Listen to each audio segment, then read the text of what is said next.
Hi, this is Iona Morris. You may remember me from my appearances on the original series and Voyager, and you're listening to Trek Untold.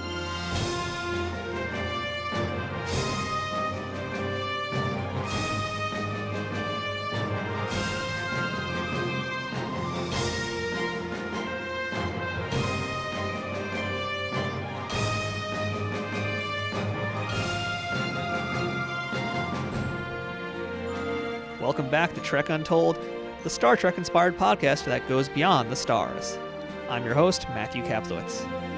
This week, we're speaking with one of the few actors who has worked on the original series and Star Trek Voyager. Her appearances were separated by over 30 years, and that is a real rarity. That person is Iona Morris. Iona appeared first on the Season 1 episode of the original series entitled Miri, where she played a child on a planet where a virus caused adults to turn to hideous monsters. And she made her return to Star Trek in the Season 7 two-parter from Voyager called Workforce. There, she played Umali, a bartender who hires Tom Paris to work for her in her establishment. They're both interesting episodes, and I really enjoyed revisiting Workforce, a real standout pair of episodes in the Voyager series. Iona essentially got her start in acting in Star Trek, alongside her brother Phil, who has appeared in many iterations of Star Trek shows and movies. But as we're going to learn today, after her appearance in the original series, Iona went a different direction, one that led her into voiceover work on anime, and eventually to the role many of us may remember her best from, and that's as the voice of Storm in the X-Men animated series from the 90s. I geek out pretty hard in this episode, and it wasn't pretty, but I think you're going to enjoy that moment. She's also been in LA Law, Law and Order, The Wayans Brothers, Moesha, and plenty of other shows and movies that we're going to talk about today. Iona has a real interesting life story with a lot of great life lessons that she learned along the way, some that she shared with us during this interview. It was truly an engaging and animated discussion. Pun 100,000% completely intended. Before we begin this episode, I'd like to remind you to follow us on Facebook, Twitter, and Instagram at Trek Untold. One word, no spaces. You can also support our show by visiting patreon.com/TrekUntold. If you're already following us or offering your support in any way, thank you for your help. Most of all, please make sure to subscribe to this podcast and leave a rating and review wherever it is that you're listening to it. This helps more people find us and hear the show. And I'd also like to make a quick shout out to our friends at Triple Fiction Productions, who make some great 3D printed Star Trek inspired products for toys and people, but you're going to hear more about them a little bit later. Now, without further ado, let's get this interview with Iona started now. No foolies. Computer, access interview file. Affirmative. Initiating program. Welcome back to Trek Untold, and now joining me on the other side of the line, we have Iona Morris. Iona, how are you today? I'm wonderful, Matt. Thanks so much.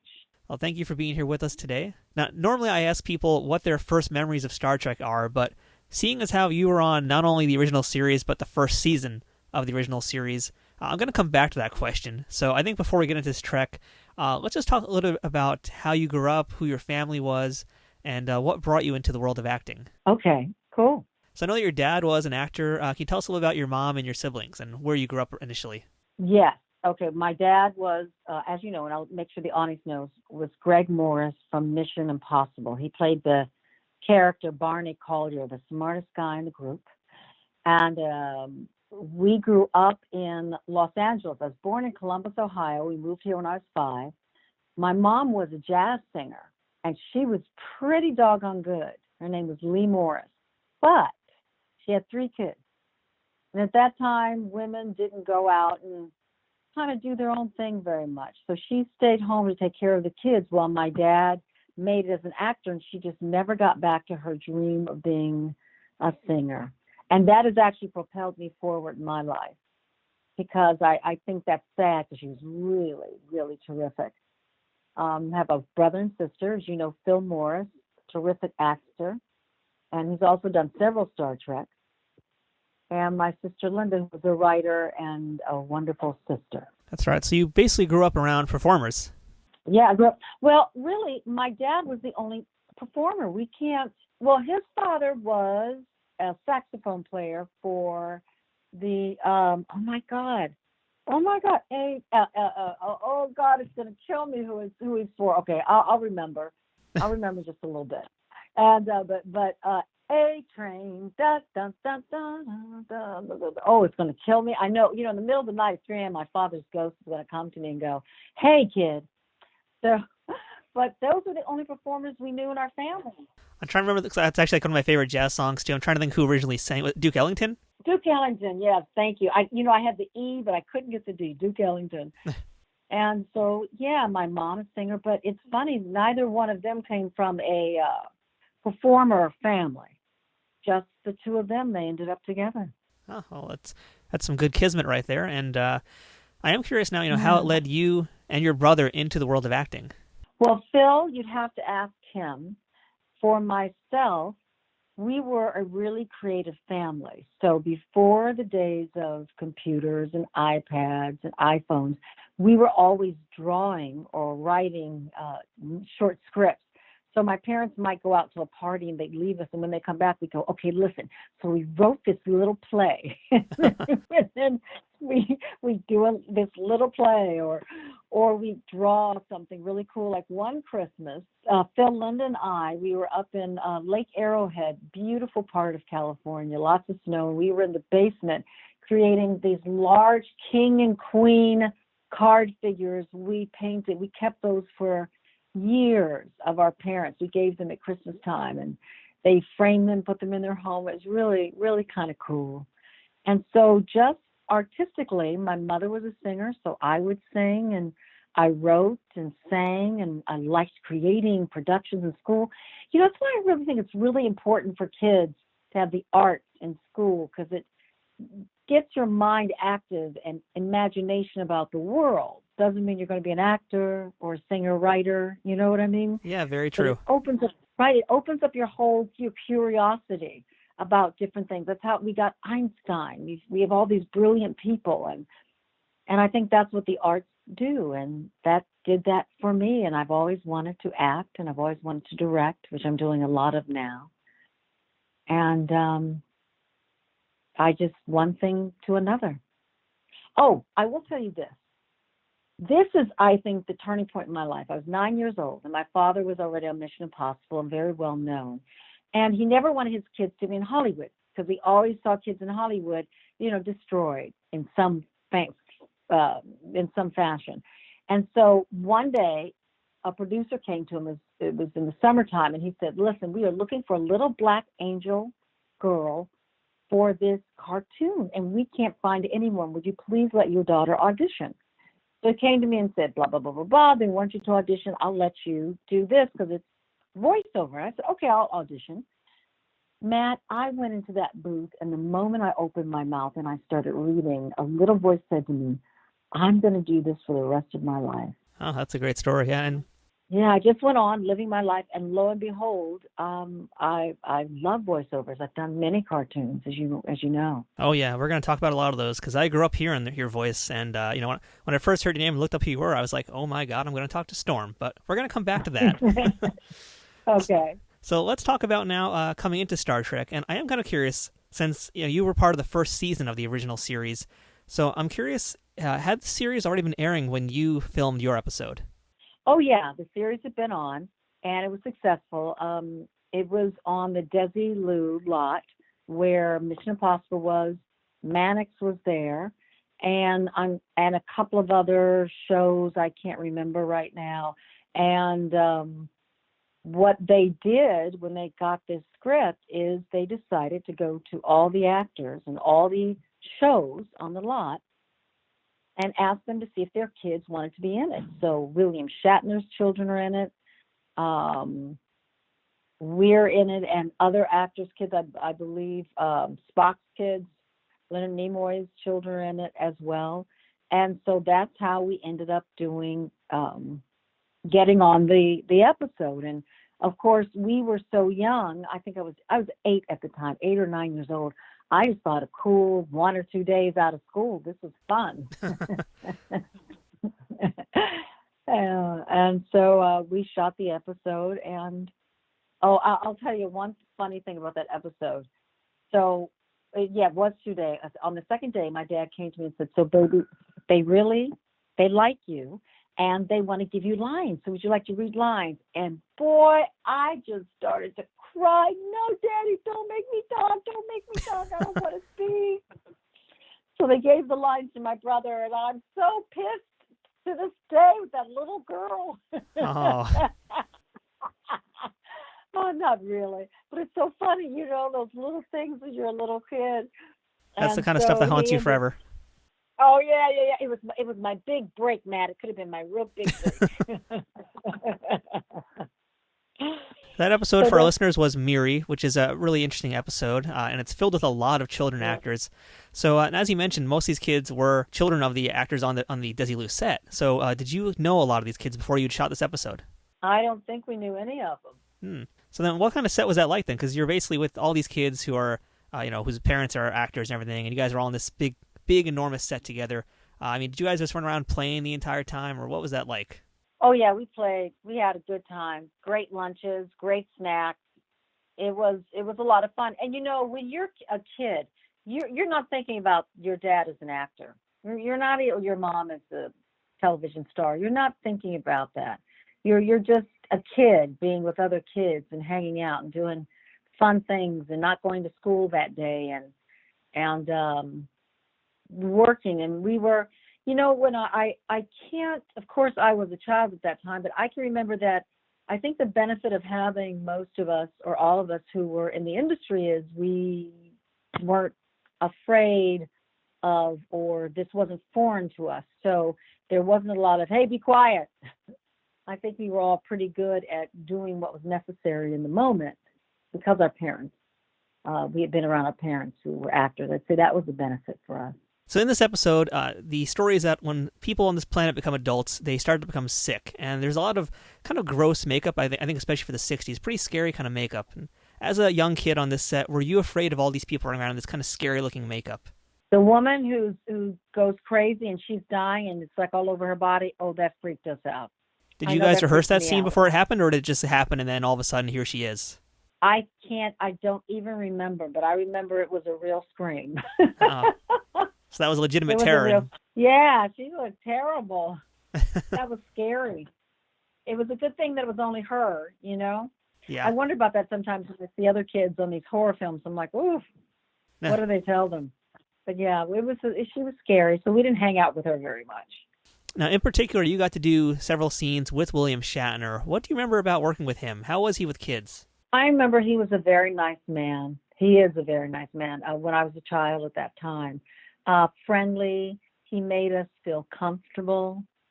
He was a daddy with us, which is really great for kids, that he could have fun with us. And then, we're getting ready to work and then we shoot our scenes. And he was great at helping us feel comfortable. And as you mentioned, he had one of his daughters on set, Elizabeth. I don't know how to pronounce her name, but she was there with him as well. Did you get to meet any of the other Star Trek actors? Since that episode also had DeForest Kelley, Leonard Nimoy. Were you able to spend any time with them as well? I think we met all of them, but remember, I was 8 years old, which I know was only 30 years ago, and I'm so kidding. But I was 8. So there are a lot of things I can't tell you for sure, but it was a nice set and it felt safe. So I know that William Shatner was very nice, and I know that Spock was very nice, and I'm pretty sure the other crew said hello to all of us, welcomed us. I mean, here we are, all these kids, a bunch of, I don't know, had to be 20 or more kids on the set. That's got to be crazy to wrangle that many kids on a Star Trek show. On any show, yeah. Oh, yeah. I think so. I work with kids on a show called Blackish, so yeah, I know. Now, just one last question to see if we can jog your memory about working on that original episode. Did you ever get to meet Gene Roddenberry back then? I don't remember. I've met I believe one of his sons is involved with the company. And I say I believe because it was for another sci-fi convention where there's just a lot going on. But no, I don't think I met him. I'm not sure. Okay. So, as you mentioned, at the same time you guys were filming this episode of Star Trek, your dad was working on Mission Impossible. And I think that your episode of Star Trek actually debuted a month after Mission Impossible did. Mm-hmm. So it must have been a very exciting time for your family back then. It was. Television was fun and new, and we didn't quite understand it. Now kids grow up so aware of taking pictures and being putting videos made of them on phones and constantly photographed. At that time, we weren't so much into television, so television was exciting, but for us, for me, it was strange because the kids treated me weird when I went back to school after my father's show aired. They treated us differently, and I didn't necessarily like that. I wanted to be just like all the other kids. And the sixth graders, I remember when my dad's first show of episode of Mission Impossible aired on a Sunday, I went to school that Monday, and the sixth grade kids, I was in elementary school, I was in first grade, the sixth graders were saying hi. And I thought, oh man, that's only because my dad was on television. So, when you're a kid, you want people to like you for you.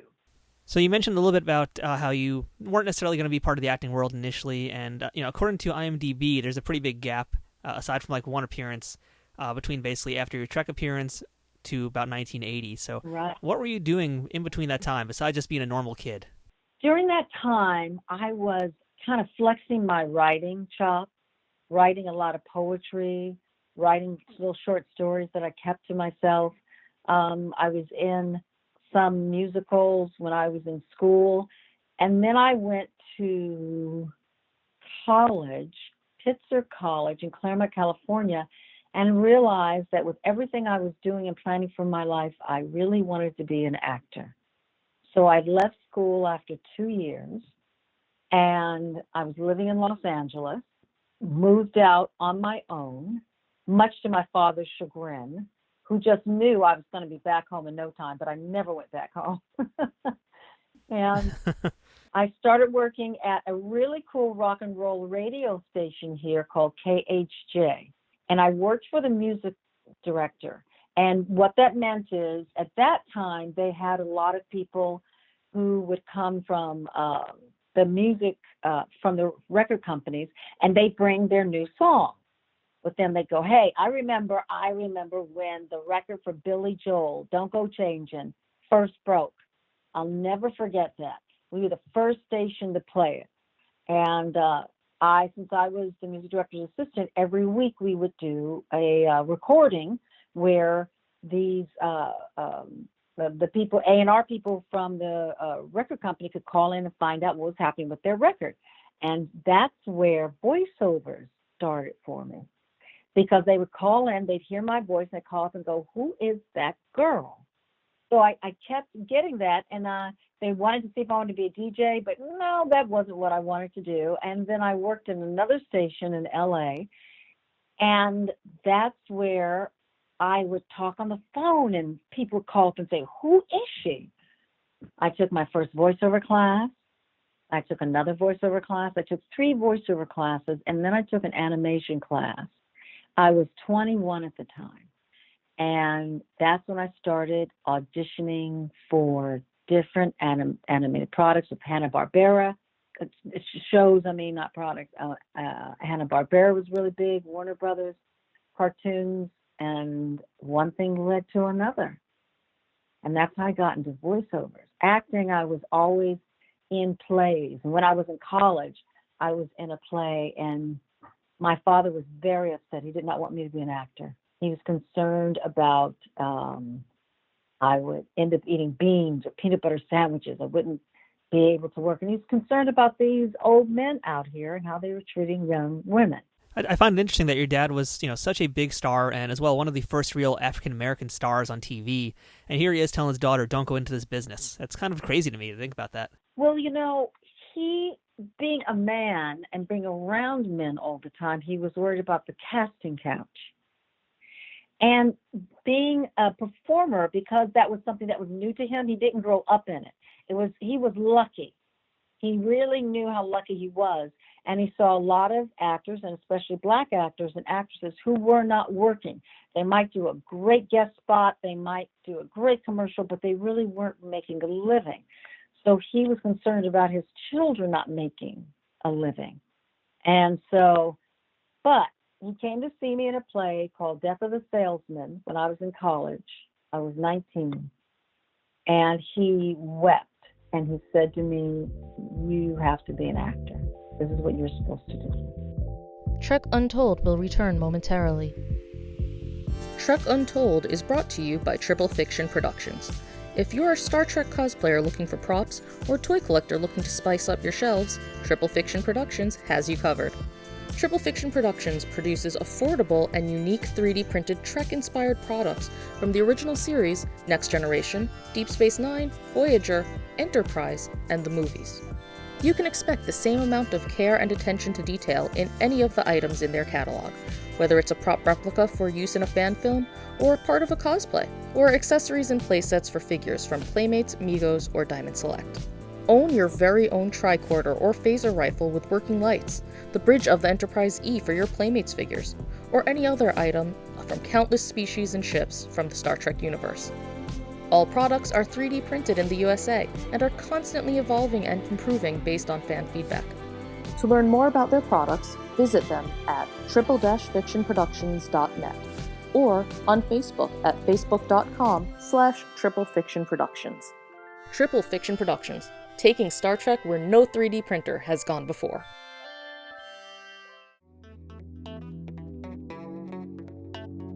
What's going on, everybody? It's your girl's favorite artist, Josie's Boy. And I'm Alexis A. McCoy. And we are the hosts of Call Me When It's Over.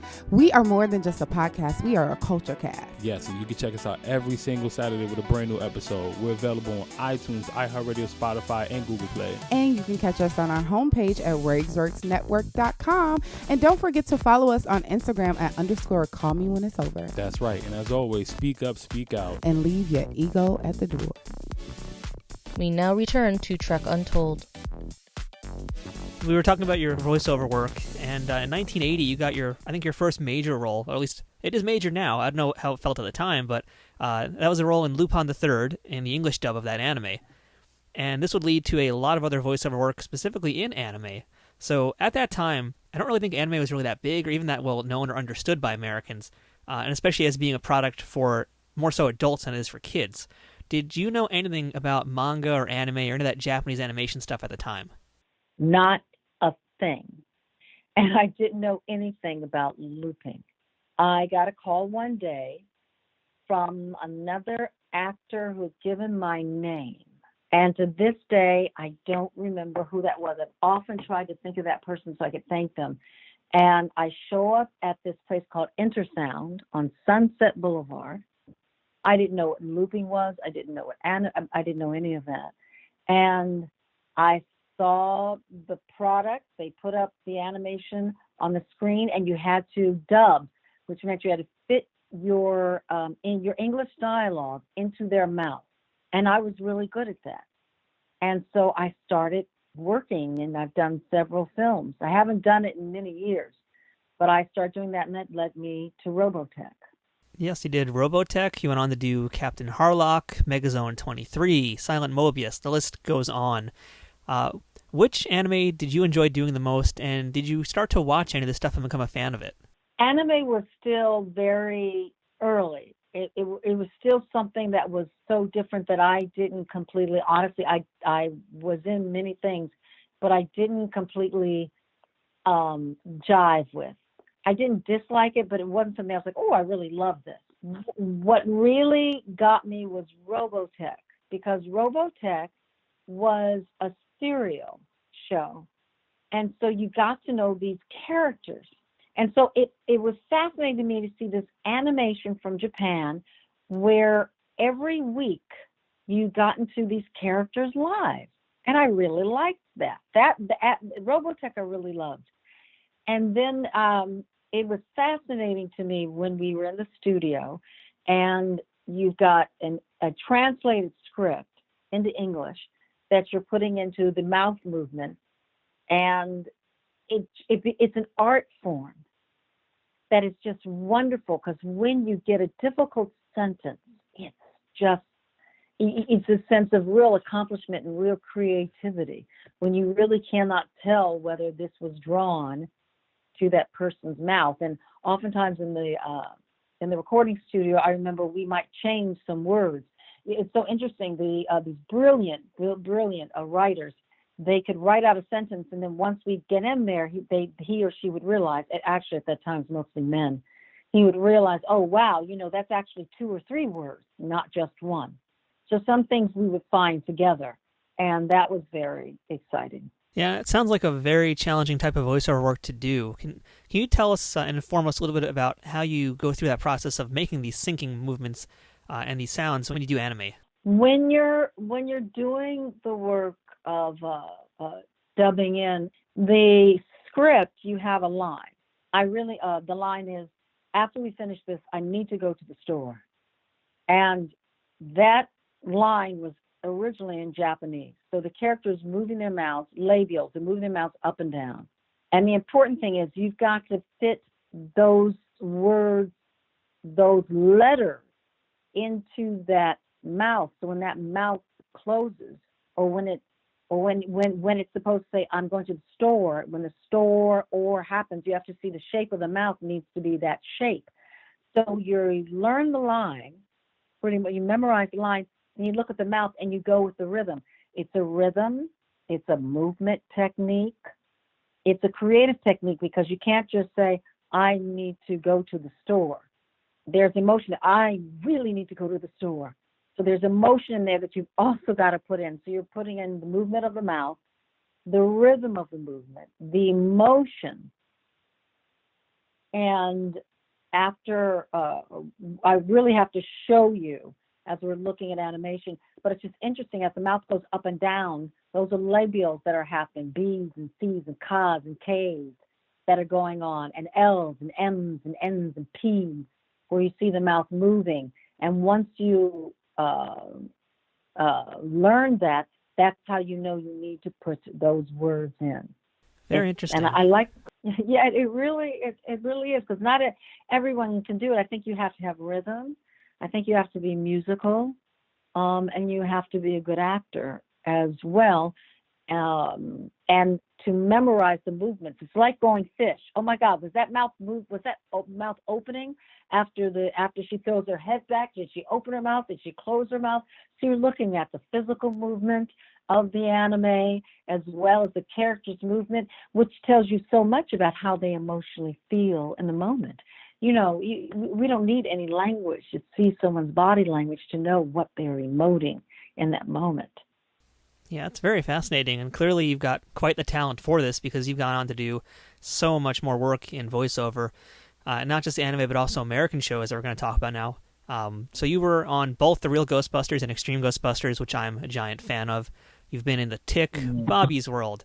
You were Medusa in the Fantastic Four, The Wild Thornberrys, and now we come to the character that I'm most excited to pick your brain about, and that's you got to play Storm from the X-Men animated series. And yeah, not gonna lie, I'm way more excited to talk to you about Storm than I am about Star Trek right now. So yeah, just tell me what it was like to work on the X-Men animated series. Again, now not know as much about anime. Did you know anything at all about X-Men or Marvel Comics?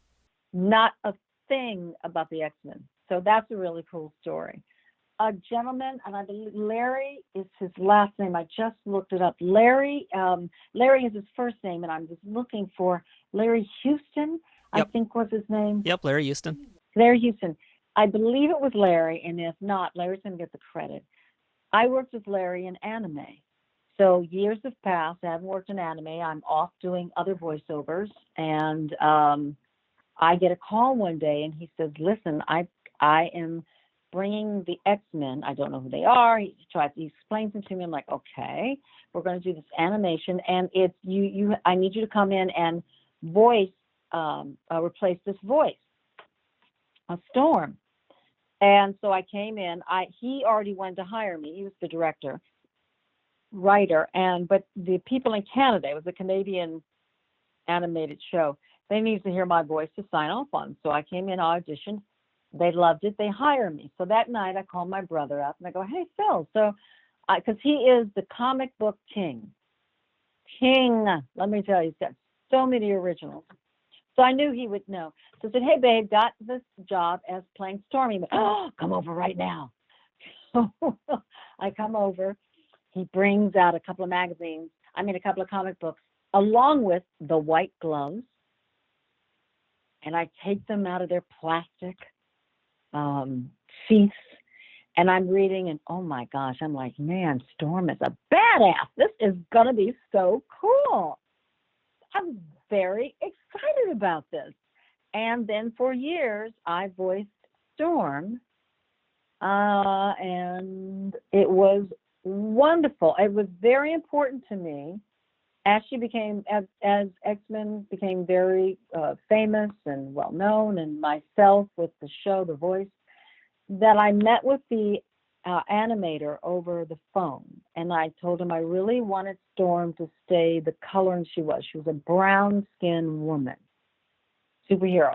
And I wanted that because I was concerned that as the popularity went, sometimes the color from ethnic characters can become desaturated. Yeah, I can actually give you a good example of that in Star Trek. In fact, on my YouTube channel, Nerd News Today, we reviewed an action figure of Commander Sisko, and we noted how that figure actually had lighter skin as opposed to a later version where they actually made the skin more accurate to Avery Brooks's color. So it's interesting that even just for that first line of DS9 figures, they kind of whitewashed Commander Sisko a little bit. Yeah, it's a shame, because what I think is wonderful about our world, and especially in sci-fi, is we have a lot of different races, as blacks, Asian, Latino, white, indigenous people, islands, a lot of different races you'll see as the commanders, captain, orderlies, all of them working on a ship or working in the world. The Matrix is famous. You see, it's so ethnically diverse, and you see how famous it is. And what I think in my industry back then, and because of that, we've changed a lot. We still have more to do. But the diversity of our world supports us more than hurts us. I think if you leave Storm a dark-skinned woman and Avery Brooks' character a dark-skinned man, then when that child or that adult, whoever, of white complexion or Asian is walking down the street and they see a black man, they may not be as frightened. Black woman, they may not think of her less than, because they have seen other images that inform them that they too have bright people and have superpowers. And the same thing with black kids, being able to see someone who looks like them. It allows them to feel pride and know they can do whatever they want to do too. Their curiosity and imagination is massaged. And as I see us adding more ethnicity to these stories, I think it just makes us stronger. I always achen it to going to a restaurant. I love to eat out. I can't right now. But when I do, I'd like to have a variety on my menu. I don't just want a couple of things. And that reminds me of life, a variety. That's a great analogy to make for that. And the character of Storm as well, it's kind of interesting. And this is a problem that still plagues animation and voiceover work today, is that you were not the first person to do the voice of Storm, but you were, I think there was 3 or 4 people before you. And up until that point, you were only the second person of color to voice Storm, which I just think is insane. Yeah, it's really something. You know, we don't do that so much now. We really try and stay with the ethnicity, and not that you can't learn to sound like or to have an accent, but there is something of the authenticity of the spirit that you don't you feel that when you watch animation or even the robotics on Star Trek. We don't see their faces, but we feel their spirit. Yeah, exactly. I do want to ask a little bit more about Storm because, you know, Storm is my queen. You brought so much with her character. It really made me fall in love with her, and she's still one of my favorite X-Men. So where did that Storm voice come from within you? I was told that she was powerful. She was nurturing. She was from Nambia, I believe. She's from a small country in Africa. So they wanted to have a generic African accent, nothing too thick, so they wanted to still understand the words. Let me see, I said powerful, nurturing. She was a woman of stature. She wasn't a young girl. She was wise. So when they gave this to me, I do a little thing where I kind of, I kind of rock back and forth, and I find in my register, in my body, where I can feel the power or the nurturing and the sound and of that person, and then I feel their spirit inside of me, and I see what generates that is authentic, and then I just record it and see if hopefully it works. And they showed me pictures of her, and I thought she was stunning and wonderful. a wonderful character. I was very proud of that. I got to tell you a funny story, Matt. I was in New York City, so I had voiced Storm for 3 years, and then they used a Canadian talent, and I was in New York City, and I was in one of the little bodegas they have on the corner in New York City, and I was getting something to eat.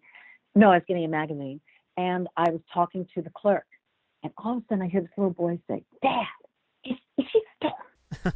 And the dad goes, "No." And then I just keep talking, and the father goes, "Oh my God, I think she's Storm." So they come up and they said, "Excuse me, ma'am, are you Storm?"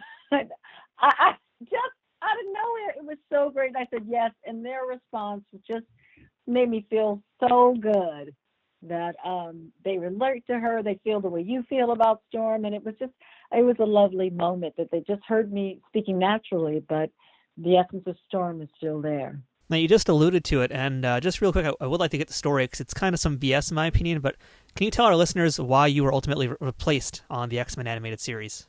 Oh, my. The reason why I was replaced is because when you work as an actor, I'm just going to tell the truth. When you work as an actor, you get residuals. So every time the cartoon played, I got a residual. I voiced the character. Well, they didn't want to pay that any longer, the production. So if they use a Canadian voice, all they have to do is pay them one fee. And that's why they went to Canada. Yeah, and unfortunately... And that's very upsetting. Yeah, and it's unfortunate. This was, I believe Haim Saban was, from my understanding, the person that kind of pulled the trigger on that decision, and he's kind of messed with a lot of people's careers. So it sucks that's how your time with Storm ended, unfortunately. Yes, I'll tell you, that is a part of my business that I do not like, because I really feel, as a director myself, and a short film I just produced and directed, and with as a director, I'm always in some way connected as a producer, because I assist in hiring a lot of people who work on all the productions I work on. I believe that you are only as strong as your weakest link, and that all of us create the benefits that come from a creative project. And that if you cut someone out unceremoniously and cut them out, period, you are, I think you're missing some of the blessings and the goodness that comes to the project, because your project is successful because of the assistance of what that person's done, not only because of one person, but because of that creative force that's there. And so, as successful as the production company has been, it would have been nice for them not to do that. It does happen in my industry quite a bit, though. But we move on. That's the thing. You know that's what happens, and you move on to other wonderful projects, and you have the memory. Yes, you definitely did, Iona. And I'm going to work backwards a little bit here and just talk about a few other shows before we get to Star Trek. And one of those things I'd like to talk to you about was from 1985. And that was when you were on the Twilight Zone reboot, the first reboot. You were in an episode called Chameleon, which was written by a man named James Crocker, who went on to actually also be a writer and supervising producer on Deep Space Nine. But the episode you were in, Chameleon, it was directed by Wes Craven, who we know as the man behind the Nightmare on Elm Street, Scream series, and so many other horror films. So what was it like working with Wes Craven? He was a lovely man, really lovely. Of course, very good at what he did. He's an actor's director. So he was really into us as actors and the emotion in the scene, what we were projecting in the scene, what he wanted, the message of our piece about humankind. As the original Twilight Zone, who was our original host on the Twilight Zone? Rod Serling. Thank you. Rod Serling was the way he was with each episode, that there's a message in every Twilight Zone about humanity, about the human condition. And so Wes was very much about that with the episode we worked on. And it was a lovely episode. As a matter of fact, I just moved back to LA, I think a year or two from New York City. And I was doing a lot of theater. And that was one of those times in an actor's life when a show comes along, and after I did that episode, I then went on to perform in a lot of guest star spots on television. So I'm going to fast forward a little bit to an appearance you had on a show about 10 years later, but around the same time you were actually doing that Twilight Zone reboot, your father was on this particular show we're going to discuss, and that's Murder, She Wrote. And you got to play the role of Lieutenant Estelle Carr. Your character is pretty important in this particular episode. So can you tell us what you remember about working on set with Angela Lansbury and being on Murder, She Wrote? Murder, She Wrote was wonderful. It was a really terrific experience. I was a young actor. I came in prepared. I did my work. It was terrific. Until the day with Angela Lansbury, I made a fatal mistake, as young actors do. This is what I did.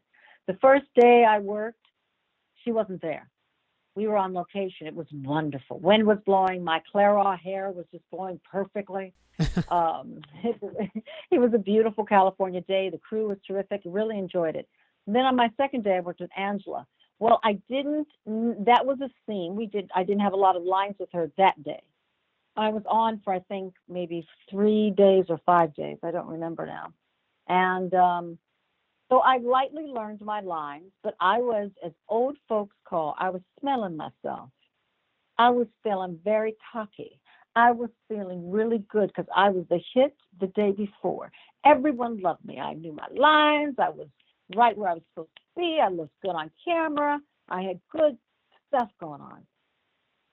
So I learned my lines, but I didn't sit and study them like I had for the day before.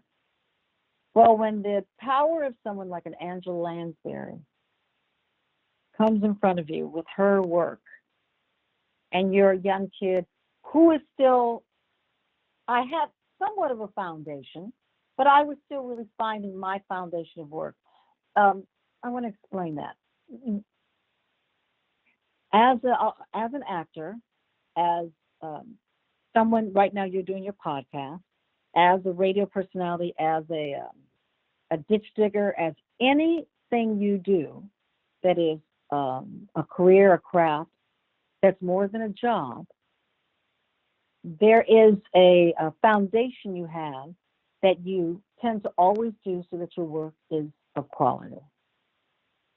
And I didn't do all of my foundation. So on the day with her, I kept forgetting my lines, and I was mortified. I couldn't believe it. And she was so gracious because she understood. She saw that I was good. She knew I was earnest. And she knew that not only was I nervous, that I was nervous because here I was with such a powerful performer. So Angela Lansbury was wonderful. We got the scene, and the next day I showed up, I was Johnny on the spot. I made up for what I had done the day before. And I had, on that experience, I was so mortified and upset with myself. But I learned. And the reason why I give you that example is because all of us fall on our ass at some point. It's not how you fall, it's how you get up. That's a very great lesson you got to learn with the help of Angela Lansbury. How many people can say that? I know. And she was gracious all the way through. So we're almost at the time of your Voyager appearance, but I want to talk about a few other UPN shows that you got to work on as well. And one of those was a recurring role on UPN's show Moesha. You got to play Sandy, who was the adoptive mother of the character Dorian Long, played by Brandy's real-life brother Ray J. So how'd you like working on Moesha and doing a lot of scenes with Ray J? I really enjoyed that. Those group of actors. Loretta Devine. Not Loretta Devine. I'm sorry. She's going to kill me. Don't kill me, Loretta. Oh, God. I can't even believe I'm forgetting some of these actors' names. I'll have to go online. I'm digging up your past here. All the actors. Yeah. Thank God I can look. You've got everything right in front of me. Sheryl Lee Ralph. Oh, Cheryl's going to kill me. Sheryl Lee Ralph and William Allen Young played the parents. And I really loved working on that show. I played actually Ray J's mother initially, and then you find out I actually adopted him. And I'll tell you a funny story about him, Brandy's brother. I did a film many years before that, maybe about 5 years before that, with the fabulous Felicia Rashad, called Once Upon a Time When We Were Colored. Really cool film. People would love this film. I played a dancer, and takes place in the 30s in the Deep South. And Ray J was in it as a little boy. And I hadn't seen him for 5 or so years. So now he's this kid playing my son, Moesha, and it was so fantastic to see him after all those years. Oh, that's really cool. Really, yeah, it was really great. I really liked the show. I loved my part. I thought Moesha was a terrific show. Now, you did one other UPN show, as I alluded to. I don't know how you're going to feel about this one, and I don't think I'm going to really get to talk to anybody else who's been on this series. But you got to be on Homeboys in Outer Space. And I have to ask you, tell us about Homeboys in Outer Space and what it was to be on that set. That's just like such an oddity, bizarre, forgotten show that you can actually find now on YouTube if you do a little digging, and it's kind of a lot of fun, I got to be honest.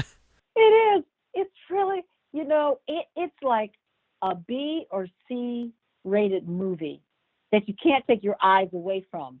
It was a crazy concept that was just fun, and why not?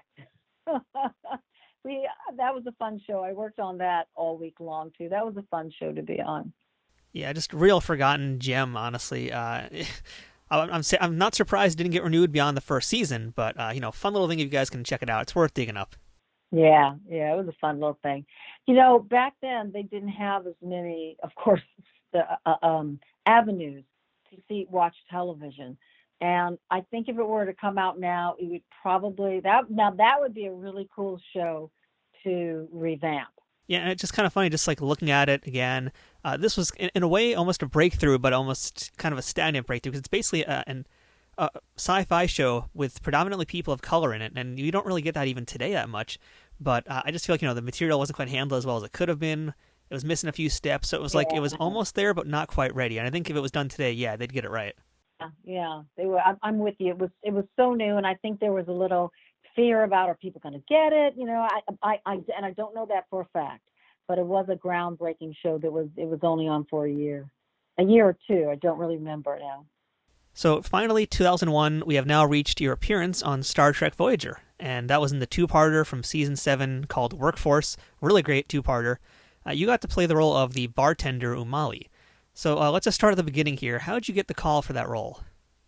Okay, now, let me see. Was that the fifth time? Third? That could have been the third time or fourth time I had auditioned for Star Trek. Now, let me tell you, Star Trek, I'm a Trekkie from way back when, too. So I love Star Trek.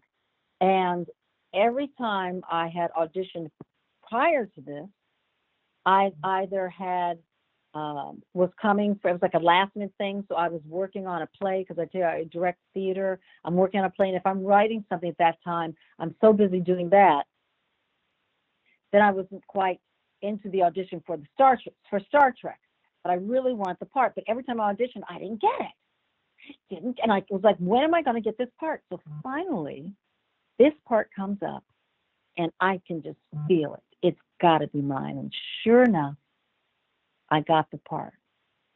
You talk about a fangirl, fanboy, loop-de-loop-de, mind-blown, early, 3 o'clock in the morning when I woke up to get dressed to go, because I've got 5-hour makeup ahead of me.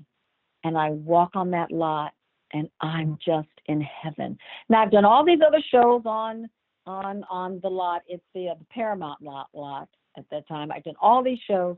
I was not new to acting, but Star Trek, I was in fan geek out craziness. And all I kept doing was being thankful that this part was mine, that I was there to work on the show that was just my dream show to work on. And so I worked on it for a day. I had makeup for 5 hours, and it was a fantastic, fascinating experience to get that makeup on. Oh, I'm going to definitely ask about that, but since you brought it up, I've got to now poke you a little bit with this question here. Do you remember the other parts that you were auditioning for before you got this role for Star Trek? Yes, not my new, but who has become for many, many years one of my best friends in the world, Penny Johnson Gerald. Oh, yeah, Penny Johnson. Yes, Penny Johnson got that part as, I think, a commander. Do you remember she was in Deep Space Nine, and she played the girlfriend who used to come in and out. I auditioned for that one. She dated the captain. Yep, and I didn't get that one. that was Cassidy I'm Yates. sorry? Right. I didn't get that, doggone it. I wanted that one. Penny got it. She better be glad I like her. And and the other two roles were not memorable to me. So they might have been just a guest star like mine, but they might have been just normal people. What I liked about Umali was an alien, and I was the only one of my Imalian people. Yeah, that was a pretty unique looking character too, and you had some fun prosthetics on. And you mentioned that was a 5-hour makeup session. So for folks who don't really understand all the prosthetic process, can you kind of run down what it was like to be cast, and literally the word cast in this case, for this role, and just doing all the prep to be on scene, where I imagine you probably spent most of your day just in the makeup room as opposed to actually on set. Yes, I did. Now, the total makeup process, I don't remember all of it, but I can tell you this. They cast your face, and they're making a mold of your face. And then they pour a liquid in it that comes out that's a little bit like almost rubbery feeling that goes on your face. And then they adhere that onto your face with a little bit of glue, but it's for the face. And the edges of it, they smooth so it becomes part of your skin. And then they begin to paint it with a base. And then they paint it with your skin coloring. So it looks your skin coloring along with whatever. And I can't remember how they put, they must have been other pieces of material that then are put on for what happened with my head was protruding. And it's airbrushing. That was my first time being introduced to airbrush makeup.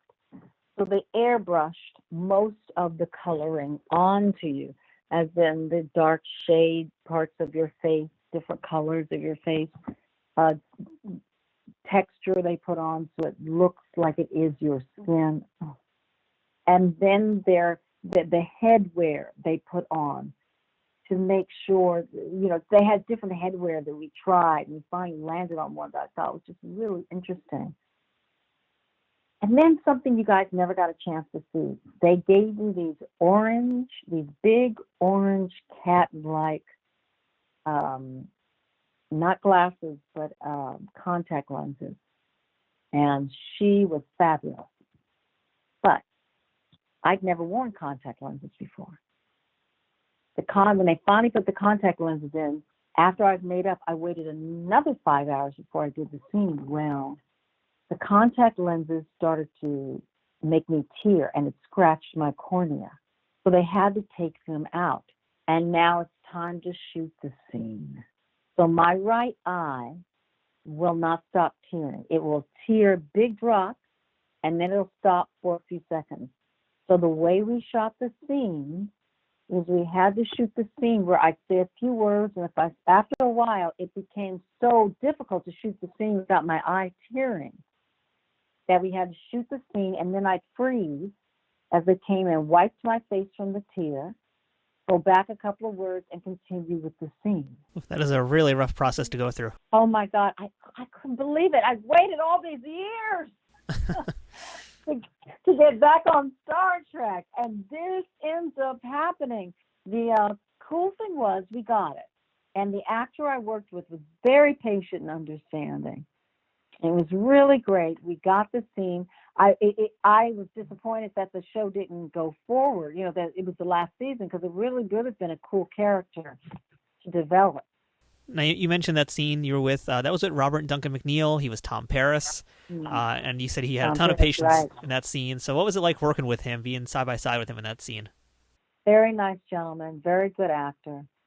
All the actors on Star Trek were pure actors, very good. Now in a lot of shows, well, some shows, especially on cable, you have people who have a high, they end up on a television show because they have a lot of followers.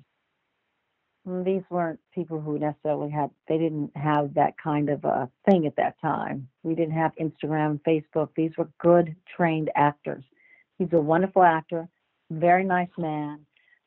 This was one of their final episodes, so there was a lot of emotion around the set. There were guys on the set who knew my father, who knew my brother. A couple of them had worked there when I was a kid. Of course, I didn't remember, but they told me. And it was a very loving space. All of the extras who worked on Star Trek, they were very sweet, and there was a lot of love you could feel. There were some happy people who felt they had done some really great creative work, and they were sad to see it go. But, they were happy then to move on to new things, in their lives. But I remember that was a very nice few days to be there. And that's a great memory to have about working on Voyager. Now, the episode that you were in was directed by Alan Croker. He did part 1 of Workforce. And he was a veteran of Trek. He'd done over 36 episodes of Trek, including the series finales for Deep Space Nine, Voyager, and Enterprise. What do you remember working with him, and was he just as patient as Robert was in that scene? Oh yes, they all were. They were all very apologetic and very concerned.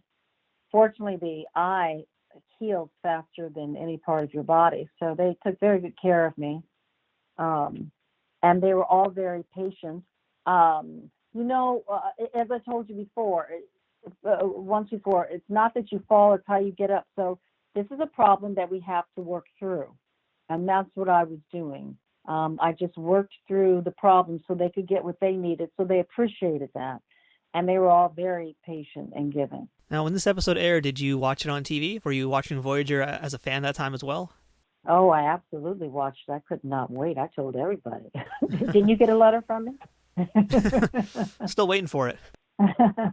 Yeah, I definitely watched it. And were you happy with how it all came together? I really was. No one could ever tell. Because I knew what the cat eyes looked like, I was like, oh man, that would have just set off the whole thing. But it looked great.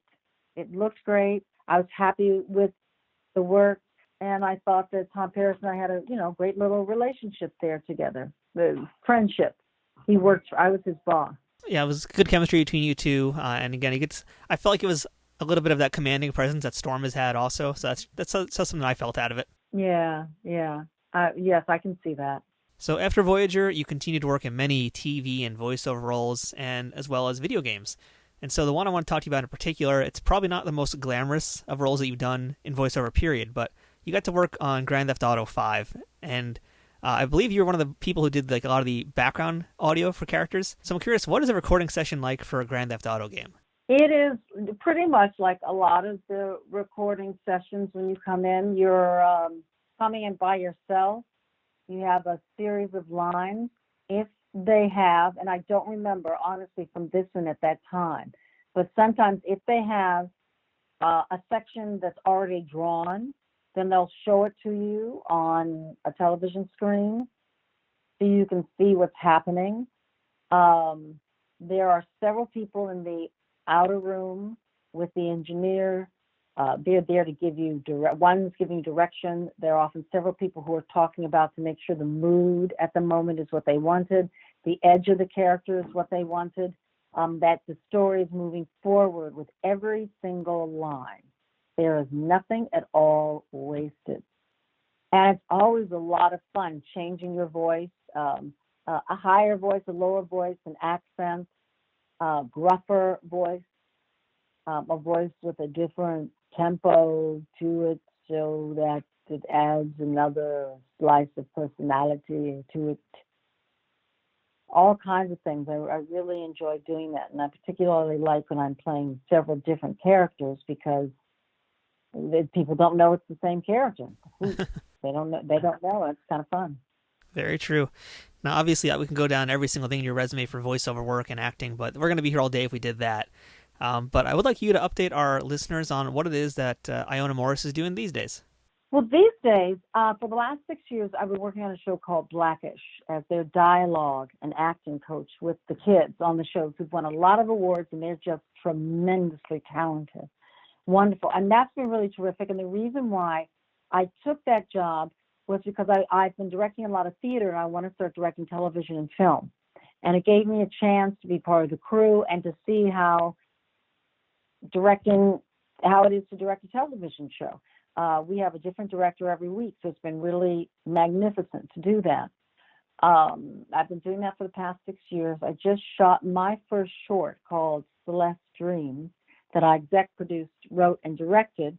And as soon as the coronavirus is finished, then it will start to enter into festivals, which will be really cool.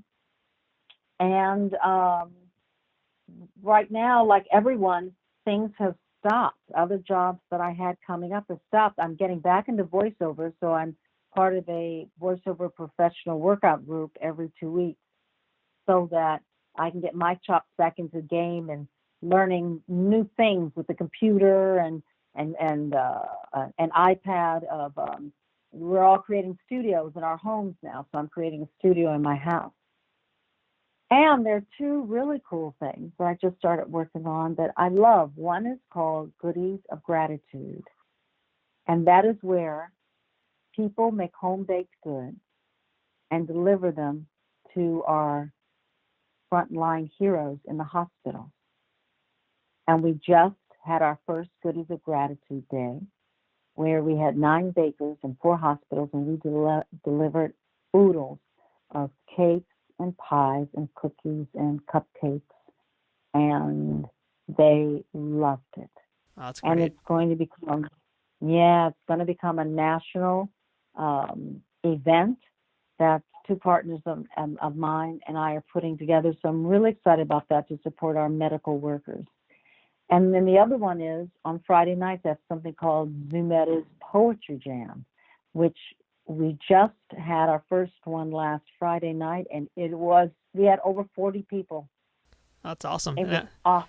Yeah, 14 poets, and really cool. I'm looking for things that creatively can keep me alive, keep me vibrant, keep me my mind active through this time, and giving back and hoping to create space for other people to give to doctors, nurses, the security guards, everyone who works at a medical facility, and also writers and poets. Those are just 2 of the things I'm working on right now. Yeah, you mentioned earlier in this interview as well about how you wrote poetry when you were younger, and you're still doing it today, I imagine. Yeah. And in my research about you, and getting ready for this interview, I saw some spoken word performances you did with some Maya Angelou pieces. So how influential has her words been to you during your life and career? Maya Angelou's words have been very important because she took lemons and made lemonade. She just let her voice, the words that came to her, she just put them out there. And the way she crafts her words is so beautiful. So you can see the character she's talking about, creating a moment. I love Maya Angelou's work. One of my favorite poems is called Phenomenal Woman. And it's just a beautiful long poem about a woman who is not necessarily as pretty as everybody out there, but she is gorgeous on the inside and powerful and sensual and dynamic. And I think during this time, writing is a way for us to get out our anger, our frustration, our fears, and clear out the space to see that through all of this corona madness right now, there is something in this time for us to grow from and to become better from. I'm saddened with all the lives we are losing, and the people who are being sick, and the businesses. And through this, we just have to come out better. Yeah, I agree 110%. So Iona, as we mentioned, of course, your father was a very prolific actor. He's done so much throughout his career. And you mentioned he wasn't really too keen on you becoming an actress in the first place, but once you became it, he was very, very happy for you. Had he given you any advice that stuck with you throughout your career? My father says you can do anything you want to do. He said as long as you study and you work hard. And he was very much into being respectful of yourself and being curious about life. About acting per se, he never gave me anything really about acting. When I started, of course, I was a young kid who knew everything. Kids are. But what he did do was teaching me about life. And from Mission Impossible, he said, you can know the executive producers and the writers, they're great. The actors are wonderful. He said, but your crew, they're the ones who, the makeup, the hair, the wardrobe, the lights, the set, the sound, and the drivers, the crafty. The crew are the backbone of any given show. And my dad taught us to respect everyone, no matter how much they had in their pocket, and no matter what their name was, or nationality, ethnicity, or anything. He taught us to respect ourselves and to respect others. And I really appreciate that from my dad, because it's been a good thing that has served me well in my life and the way my brother and sister and I live. My mother would always say, find your light and don't bump into the furniture. That's an outstanding lesson and a great way to put it. Yeah. So, Iona, my last question for you today, what is the best thing about being a part of the Star Trek universe? There's a history. Star Trek started from a little idea that could have been poo-pooed away because there was nothing like it on television. But someone had belief in their dreams, in their imagination, and their curiosity. Gene Roddenberry, he had belief. And he went forward with this project, and others got on board. And it's creating a universe, world, characters that gone on from more than more of my life. There's been a Star Trek over 50 years of Star Trek. And not everybody has been on Star Trek. So there is a family. There are iconic characters, I feel, of every guest person that's been on Star Trek.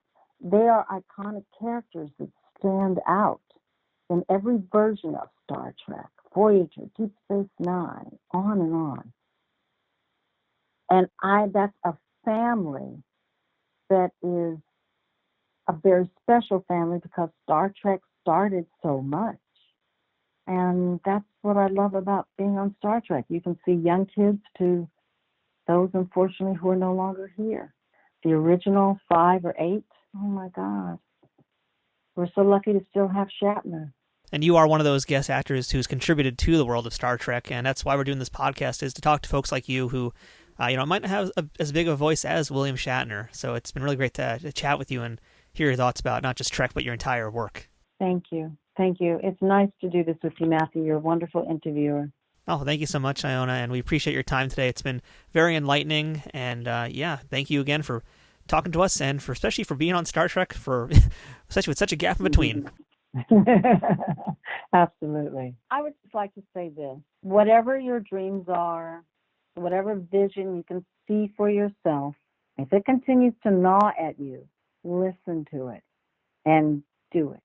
Even if it seems like, oh my God, who's going to ever think that my idea is going to be great? Well, if you think it's great, that's enough. You never know who you may meet along the way or who's going to jump on board to help your story get out there. Every no for every actor is a strengthener of helping to strengthen your craft, because there will be yeses. Just hang in there. Never give up. That's what I want to share. That was our chat with Iona Morris, and I have to say, this was one of my favorite interviews to do so far in this series. She was really down to earth, and her positivity and good vibes just came right through the phone we were chatting. I hope you felt the same way while you listened to her and this conversation today. In the original series episode Miri, the sets may look familiar to some eagle-eyed viewers who know their classic TV. They were, in fact, redressed sets from the Andy Griffith Show, and were reused 3 more times in Star Trek. You could see them again in Return of the Archons, Errand of Mercy, and the classic City on the Edge of Forever. As Iona mentioned, many of the actors on Star Trek and other Desilu shows brought their kids in to be extras in that episode. But one of the actors who refused was Leonard Nimoy, as he didn't want his kids to get involved in showbiz. Of course, we know that's pretty ironic now, since his son Adam later directed 2 episodes of Next Gen, and then later a documentary about his father called For the Love of Spock, and then directed and produced the Deep Space Nine documentary What We Left Behind. The Voyager episodes Workforce were nominated for 2 Emmy Awards, one for Outstanding Music Composition for a Series, and the second for Outstanding Special Visual Effects for a Series. Sadly, they lost both, but the winner was actually the Voyager finale, so in the end, really everybody won. So thank you for listening to this week's episode of Trek Untold. And if you haven't already, please subscribe to the show, and if you can, leave a review and rating. We'd appreciate it very much. You can also follow us on social media. Just look for Trek Untold on Facebook, Twitter, and Instagram. We'd love to hear from you, and let us know what you think about the show. If you'd like to support this podcast, check out patreon.com/TrekUntold to learn how you can keep our ship operating at full power. Once again, thank you to our sponsor, Triple Fiction Productions, and shout out to Scott Ray for setting up this interview. If you'd like to book this week's guest for a convention appearance or an autograph signing event or anything else, you can email Scott at scottray67@aol.com. This has been Trek Untold. I'm Matthew Kaplowitz, and until next time, fortune favors the bold.